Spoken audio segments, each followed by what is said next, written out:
চট্টগ্রামের ফয়েজ লেক নামটা শুনলেই কেমন একটা সুন্দর ছবি চোখে ভাসে, তাই না? দিনের বেলা পর্যটকদের আনাগোনা, হইচই। কিন্তু রাত নামলে ঠিক তখনই এই শান্ত লেকের গভীর থেকে উঠে আসে এক অদ্ভুত কিংবদন্তি। চলুন তো আজকে সেই রহস্যের গভীরে ঢোকা যাক, যে গল্পটা বছরের পর বছর ধরে মানুষের মুখে মুখে ঘুরছে। তো মূল প্রশ্নটা কি? ফয়েজ লেকে কি আসলেই কোনো জলপরী আছে? প্রশ্নটা শুনতে যতটা সহজ মনে হচ্ছে, উত্তরটা কিন্তু মোটেও তেমন না। আর এই একটা প্রশ্নের উত্তর খুঁজতেই কিন্তু আমাদের আজকের এই জার্নি, যা আমাদের একদিকে লোককথা আর অন্যদিকে কঠিন বাস্তবতার সামনে দাঁড় করিয়ে দেবে। আচ্ছা, এই রহস্যটা ঠিকমতো বুঝতে হলে সবার আগে লেকটার দুটো চেহারাকে চিনতে হবে। কারণ দিনের আলোয় ফয়েজ লেক যেমন, রাতের অন্ধকারে কিন্তু একদমই তেমন না। তখন এটা যেন পুরোপুরি অন্য এক জগৎ। ভাবুন তো, দিনের বেলা লেকটা কেমন থাকে, মানুষের হাসির শব্দ, নৌকার আনাগোনা, সবকিছু মিলে একদম জমজমাট একটা পরিবেশ। কিন্তু যেই না সূর্যটা ডুবল, ব্যাস, সেই একই জায়গাটা কেমন যেন একটা গা ছমছমে নিস্তব্ধতায় ঢেকে যায়। আর যারা ওখানে থাকেন তাদের কথা শুনলে তো আরও অবাক হতে হয়। তারা বলেন, রাত যত গভীর হয়, লেকের পানির রং নাকি বদলাতে থাকে। আর এমন সব অদ্ভুত শব্দ শোনা যায়, মনে হয় যেন লেকটা নিজেই নিঃশ্বাস ফেলছে। এই যে অদ্ভুত পরিবেশের কথা বললাম, এর সাথে কিন্তু জড়িয়ে আছে কিছু মানুষের অভিজ্ঞতা, মানে যারা লেকটাকে একেবারে কাছ থেকে দেখেছেন। আর সত্যি বলতে কি, তাদের মুখ থেকে শোনা গল্পগুলোই এই কিংবদন্তিটাকে আজও বাঁচিয়ে রেখেছে। যেমন ধরুন, ওখানকার সিকিউরিটি গার্ডদের কথা। তাদের মধ্যে একটা নিয়ম আছে, যেটা কোথাও লেখা নেই কিন্তু সবাই মানে। নিয়মটা হলো, রাত 11টার পর লেকের মাঝ বরাবর তাকানো যাবে না। কেন? কি এমন আছে ওখানে? এই প্রশ্নটা কিন্তু রহস্যটাকে আরও কয়েকগুণ বাড়িয়ে দেয়, তাই? তবে সবচেয়ে চমকি দেওয়ার মতো বর্ণনাটা পাওয়া যায় একজন বয়স্ক মাঝির কাছে। উনি যা বলেছিলেন তা শুনলে গায়ে কাটা দেয়। উনি বলেছিলেন, আমি পানির নিচ থেকে দুটো চোখে আমার দিকে তাকিয়ে থাকতে দেখেছি। চোখ দুটো ঠান্ডা কিন্তু বুদ্ধিমান। খেয়াল করুন, উনি কিন্তু বুদ্ধিমান শব্দটা ব্যবহার করেছেন। একটা সাধারণ প্রাণীর চোখে কি এমন বুদ্ধির ছাপ থাকা সম্ভব? আশ্চর্যজনক ব্যাপার কি জানেন, বছরের পর বছর ধরে যতজনই এই জিনিসটা দেখার দাবি করেছেন, তাদের সবার বর্ণনার মধ্যে একটা অদ্ভুত মিল আছে।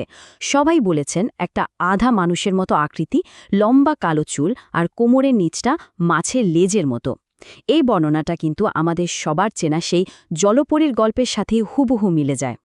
ওকে, লোককথা আর প্রত্যক্ষদর্শীর গল্প তো অনেক শোনা হলো, কিন্তু ব্যাপারটা আসলে কতটা সত্যি? চলুন এবার একটু অন্যদিকে নজর ফেরানো যাক। মানে বিজ্ঞানের চোখে আর ইতিহাসের পাতায় ফয়েজ লেকের আসল পরিচয়টা কি, সেটা একটু দেখা যাক।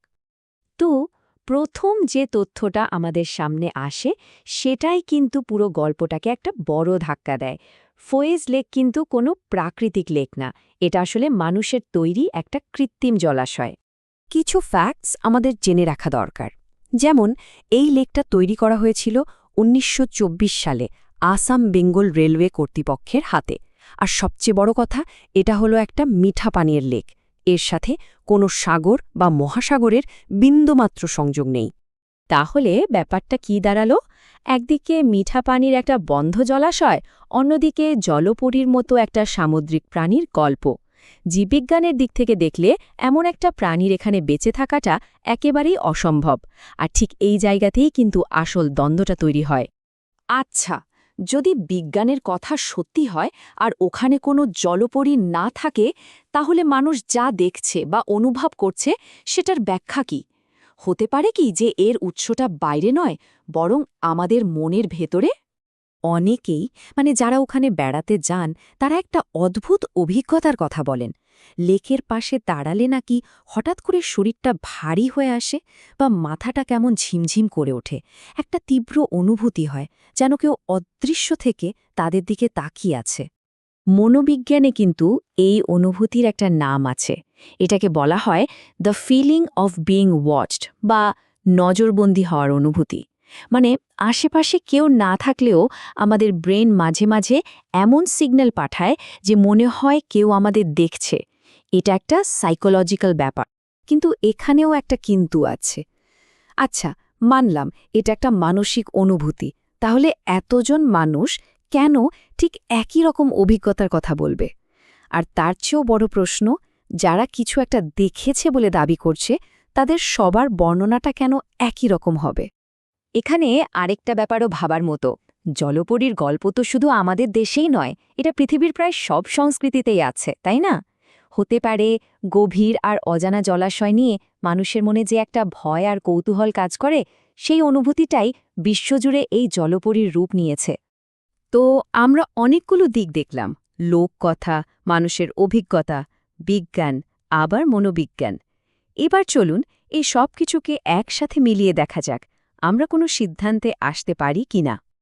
আর এ সব কিছুর মধ্যে রহস্যের আগুনে ঘি ঢালার মতো আরও একটা ব্যাপার আছে। ফয়েজ লেকের কিছু জায়গা কিন্তু সাধারণ পর্যটকদের জন্য পুরোপুরি বন্ধ। কেন বন্ধ রাখা হয়েছে তার কোনো পরিষ্কার ব্যাখ্যাও কর্তৃপক্ষ দেয় না, আর এটাই কিন্তু আরও অনেক নতুন জল্পনার জন্ম দেয়। শেষ পর্যন্ত আমরা এসে দাঁড়ালাম একটা অমীমাংসিত জায়গায়। একদিকে আছে মানুষের ব্যক্তিগত অভিজ্ঞতা আর বিশ্বাস, আর ঠিক তার উল্টো দিকে আছে বিজ্ঞান, যা বলছে এমনটা হওয়ার সম্ভবই না। তাহলে ফয়েজ লেকের আসল সত্যিটা কি? এটা কি শুধুই গভীর পানির প্রতি মানুষের আদিম ভয় থেকে তৈরি হওয়া একটা গল্প, নাকি ওই পানির নিচে সত্যি এমন কিছু লুকিয়ে আছে যার কোনো ব্যাখ্যা আমাদের জানা বিজ্ঞানের কাছে নেই? হয়তো এই প্রশ্নের উত্তরটা ওই লেকের শান্ত গভীর পানির নিচেই কোথাও অপেক্ষা করছে।